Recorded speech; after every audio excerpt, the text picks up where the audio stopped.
Chapter 4 Sour and Sweet Lunches. Comet stood in line at the mess hall with his head hanging low. His left eye was now swollen and he kept it only half open. The nurse had offered him an eye patch, but Comet was still resolutely angry with the morning's events when he said no. Now he wished more than ever he'd said yes. Corporal Feathermane and Angel had gotten along straight out of the starting gate, while he had sulked the whole morning. Their first lesson in being Royal Guards had been the correct way to dress injuries and was demonstrated at Comet's expense. The nurse had left his hoof alone, so he endured 2 hours on how to apply the proper splint to a broken hoof, even if it wasn't broken. Angel had been so giddy she'd forgotten the rule of not to rub the piece of wood on the limb, and it left Comet with several splinters. Now, at lunchtime, Comet wanted nothing more than to just go home. So far, his whole ordeal with the Royal Guard had been nothing but pain and embarrassment.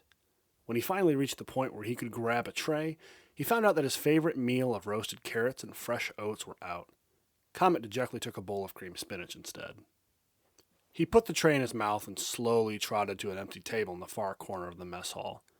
Guard ponies all over talked to each other, forming some cliques. Comet, the social butterfly he was, sat alone at the table, visibly upset. As he sat there and slowly chewed the repulsive slop, he heard the hoofbeats of other ponies behind him as well as their excited chatter. "Hey, what's he doing at our table?" came an annoyed voice. Comet sat there using his incredible reserves of willpower to ignore the chatter of the guards. "Hey, talking to you, stupid," the same voice came. Then, before Comet could react, he felt his face meet the cream spinach and subsequent bottom of the bowl. His nose hurt. The spinach stung his black eye, causing him to cry out in pain. Laughter of all sorts burst out behind him and hoof bumps were made. Comet felt an unusual urge to cry perk up in his chest, and he tried his best to suppress it. "Just who do you think you are?" came an unusually loud voice.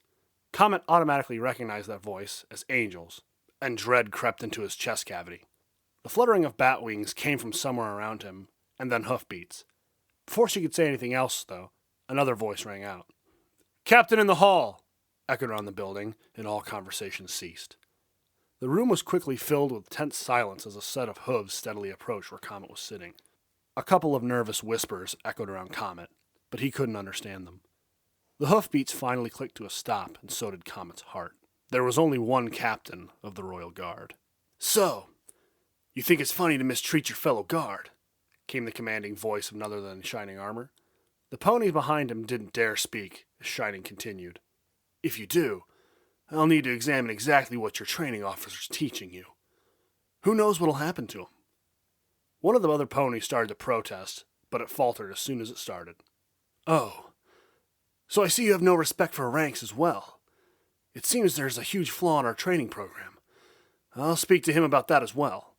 But for now, I want you four to go run 80 laps around the entire castle perimeter, and then I want you all to remove those private rankings from your armor. You're going to be restarting basic training tomorrow. Understood, ensigns?"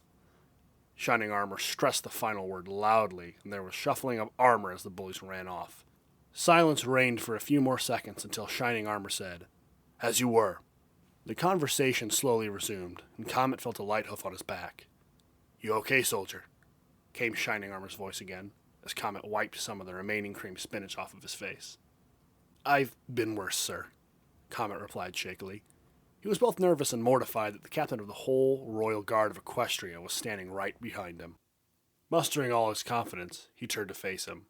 Shining Armor's eyes widened at Comet's face, but he didn't have his hoof on Comet. As it turned out, Angel did. He made a mental note to thank her later. "Oh my," Shining Armor sputtered. "Did those guards do that to you?" Comet gave an embarrassed grin, but Angel spoke up. "No, I gave that to him," she stated confidently. "He startled me, and I accidentally slugged him." Shining Armor's gaze shifted to her, and he nodded his head in understanding. "So, a bad pony and a Pegasus," he mused. "What are your names?" "Ensign Comet Burst, sir." "Recruit Angel Beats, sir." Shining Armor smiled at both of them and said, "Why don't you both come with me? There's 2 ponies who I think would like to meet you." Not thinking of disregarding a request by their superior officer, Comet and Angel immediately left with him. He led them through passageways throughout the castle, asking various questions to the recruits. Comet rarely answered, but Angel eagerly expounded on any subject he could think of. Before long, the trio found themselves outside of an unfamiliar room on a spire. 2 unicorn guards stood resolutely still, and even crossed their spears in front of Shining Armor. "State your business and passphrase," one of them said in a very gruff manner. Shining Armor stared directly ahead and said, "I'm here to speak with the Phoenix and Nightingale. Passphrase, the only way up is down." The guards uncrossed their spears, and Shining nodded to them. His horn glowed and the door swung open, revealing the spectacular room bathed in sunlight. Comet and Angel both had to shield their eyes, mostly due to Angel's sensitivity to bright lights and Comet's bad eye, but they followed Shining Armor inside anyway. The door swung shut behind them, and the light adjusted to a normal level. Both Comet and Angel finally got a good look around the room, and their jaws dropped simultaneously. "Comet? Angel? I'd like you to meet Princess Celestia and Luna," Shining Armor stated. 2 magnificent alicorns sat around an elegantly designed table, one pure white and the other a starry midnight blue. A set of magenta eyes, as well as a set of sapphire ones, turned to see their visitors, and they both smiled. "Dear me, this is quite a surprise, Shining," came the musical voice of Princess Celestia. Comet immediately bowed his head in respect, but Angel's slack face tightened into a look of glee. The 2 alicorns stood up and trotted over to the trio. "Welcome, young ones. I take it you're the new recruits?" Celestia asked gently. Comet gulped, and before he could respond, Princess Luna spoke. "What happened to thou?" Luna shouted at them. Comet recoiled in fear, and Angel's grin faltered into a frown. Celestia's grin became an expression of horror. She prodded Luna in the side and said, "Sister, there's no need for the royal Canterlot voice here." Luna gave an awkward grin and said, "My apologies. I'm not quite used to being calm yet. If thou wouldst explain, though, why is thine eye so dark?" Angel gave the full explanation of the events leading up to the black eye incidents, and both sisters couldn't help but laugh. The laughs were in no way insulting, and Comet even began to grin at Angel's animated expression. Soon, the 5 of them were sitting around a table, eating lunch and exchanging stories. Luckily for Comet, the recruitment office fiasco stayed out. About an hour later, the Bat Pony Angel and Pegasus Comet thanked the royal sisters and left their quarters.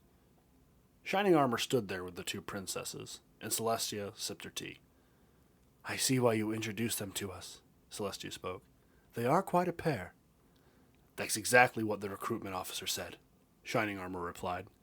"The Pegasus possesses quite the solid temperament of an officer, and the Bat Pony shows incredible social skills." Luna sighed heavily before speaking. "'Tis a shame the training breaks those valuable skills. The guard used to be loved by every pony, not a symbol of iron."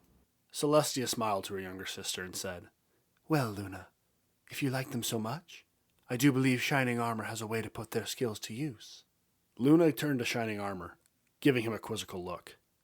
Shining cleared his throat and said, "I believe they are well suited as a pair to be trained as corporals of your personal forces.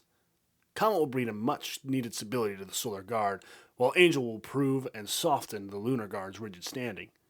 Your own Lunar Guard rather frightened the ponies of Ponyville during last year's Nightmare Night." Luna hung her head, rather not wanting to remember that night. Celestia smiled to her and said, "Dear sister, my own guard has been unorganized since Shining's promotion, which allowed Queen Chrysalis to get close to Princess Cadence. Your guard is an example of sternness, while mine is an uncoordinated mess. This will work out nicely." She turned to Shining Armor and said, "How do you intend to get them to work together? The stories that delightful Angel told us often involve Comet being rather resentful of her."